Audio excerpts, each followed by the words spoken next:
Yo, what is going on YouTube? It's your boy Technicallytee, man. Yep, the tech dude with the do-rag. Yeah, we had to bring it back. I had to bring it back, man, because a lot of you was like, where the do-rag at? And I had to just put it back on to bring it back for y'all. So the rag is back. So after using the Samsung Galaxy S21 Ultra for a few days now, if you didn't see my first impressions video, I'll be sure to link it above, down below. You know, all those usual YouTube places.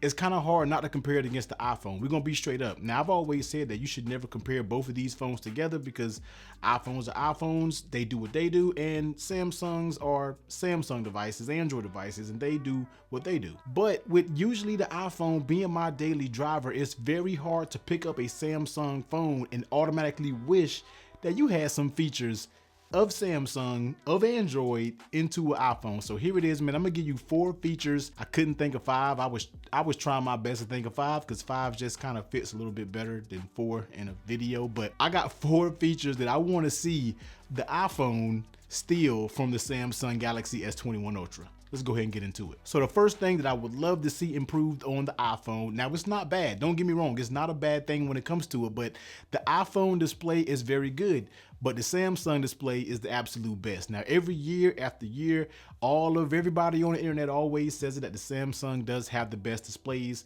and that's 100% true, man. Just the sharpness, the WQHD display, and this year we got to add that 120 hertz all combined into the best display that's on the market. You can't help to want that on the iPhone. Now the iPhone, yes, is still rocking whatever their dimensions is. I'll make sure to pop it up on the screen. I can't even remember those dimensions, but whatever that is, but we're still at 60 hertz. Now I know that's not a deal breaker. I know a lot of people don't care about 60.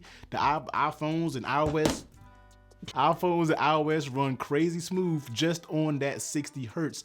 But at the same time, when you start dibbling dabbling in Samsung phones, OnePlus phones, Pixel phones, whatever it may be, and those high refresh rates, whether it's 90 or 120, you have to realize that, yo, they're not required, but when I got it, I love it. And it's just what it's gonna be. Now I know also when you're watching videos on YouTube on the iPhone, you can choose the 4K display button, but I don't think that's true QHD or WQHD. I don't think that's the true thing, and it kind of upscared me. But when you're talking about the Samsung phone, I feel like you're getting all of that quality, man. I look at one of those 8K Ultra HD videos on this, and then I look at it on my iPhone, and I'm just like, the iPhone just got a little bit of growing up to do. So I definitely would love to see some type of technology that Samsung offers when we're talking about the high resolution and the refresh rate put into the iPhone. Now this next one is so annoying when it comes to the iPhone, especially during the times that we're living in right now. You already know where I'm going with it, is no fingerprint scanner. Now, no, the iPhone, let me tell you something, man. You put that little 5G antenna on the side, and I'm be real with you, I kind of try to stay away from the links. When I first saw that, I was like, you gave us a fingerprint scanner. This is gonna work perfect because everybody got masks on, and I don't wanna put that ancient 4-digit pin or 8-digit pin, whatever how many numbers you got into it. I don't want to put it in there. It just makes it easier. But Samsung gives us both. They give us an amazing fingerprint scanner, and they gives us a A1 face recognition. Now Face ID does work good. Sometimes I won't say it's the best. I don't know. Facial recognition on Samsung is getting really, really good. I need to have some type of fingerprint scanner. It's good to just bring up your phone, since I've been using this going out and about. We don't do it that much. When we do, I know I can just easily put my finger right on the fingerprint scanner and boom, it's gonna be unlocked. So I would love for the next version of iPhone. Now I know there's leaks going on out there with the iPhone 13. I try to stay far away from leaks as I possibly can so I can be shocked. But at the same time, I hope, it's just wishful thinking that they add some type of fingerprint scanner. Now I know a lot of you probably gonna come in here and say in the comments that you've seen rumored that iOS 14.5 is gonna offer you to, if you have an Apple Watch and you have an iPhone, to kind of authenticate and work with each other and unlock your device, regardless if you have a mask on or not. But that requires you to have an Apple Watch. That's not the same thing. A lot of people have Apple Watches, true, indeed. But there's also a lot of people who don't own Apple Watches. So give us a fingerprint scanner. It makes it a lot easier, because who knows if we're ever going to get back into regular times where we don't have to go outside with a mask on. For right now, we got a mask up. Give us a fingerprint scanner, because I don't want to sit there and put that 4-digit pin code in anymore. Now another one that I would love to see brought to the iPhone is always on display. Every time I go back to Android, I always have a breath of fresh air because I have always on display. It's something about not having to pick your phone up to see the notifications and open it, unlock it to see what you got going on. I like just glancing at my phone, whether it's even to see the time. I wake up in the middle of the night. Sometimes I wake up at, depends on what day it is. I got to wake up to take my son to school. I wake up in the middle of the night multiple times, and I like to just glance at the phone and I can see what time it is. Now, usually it's sitting up on my wireless charger stand, so I can just look at it. Boom, got 2 more hours of sleep and I'm good. But with the iPhone, I gotta sit there, pick it up, look at it. It's not a huge deal breaker, but it's good to not even have to pick anything up. You can just look at it, look at your notifications, look and see what time it is, and boom, you're good to go. I feel like putting the always on display screen is not hard to do when it comes to iPhone. Make it simple, make it minimalistic so you don't feel like you're jumping into that Android realm, but give us something, man. It's good to just look at my phone.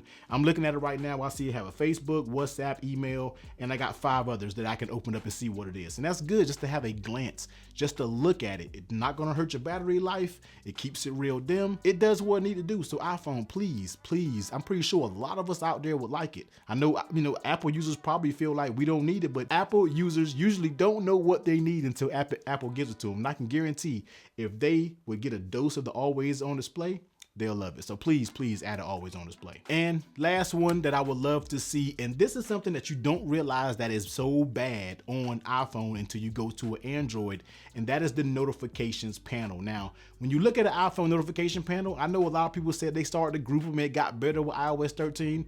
No. That notification panel is still horrendous. It's terrible, probably one of the worst out. But then when you go to a Samsung, it's all organized. When you go to iPhones, you might have an email here, you might have a YouTube comment here, you might have another email down there, you might have a Facebook, you might have a Twitter, then it goes right back to YouTube Studio.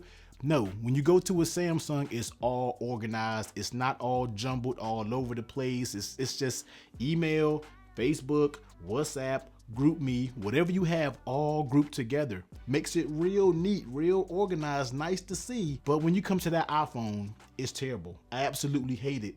The notifications are all over the place. I legit usually don't even look at them. I just clear them out, open my phone up, and just go to my individual apps because that's how much I hate the notification panel. So please, I know if you cleaned it up a little bit, you've already did some cleanup things to the panel, but just can you continue on that grouping and organization, because right now it's honestly all over the place and it needs to be cleaned up. Once again, iOS users probably don't find that an issue, but until you use something else that has a way more organized notification window, you're not gonna know what you're missing. So yeah, those are the features that I wanna see over on iPhone, man. I'm pretty sure iOS is not gonna do it because they don't like to listen, man. They like to be 10 years behind when it comes to adding these features, but it would just make the experience on iOS that much more enjoyable. I didn't really get into the customization and all that type stuff. We know they need to do that. Yeah, they added widgets, but let's be real, man. Those things really aren't like widgets. They're like shortcuts that, I don't know, don't really act like widgets. You see what I'm saying?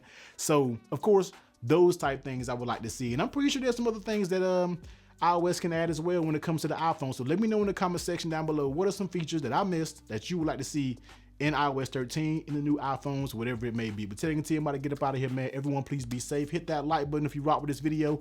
I always say, I'm not going to tell you to hit the subscribe button, man. If you rock with me, you rock with my content, then hit that sub button. But until next time, I'll catch everyone on the next one.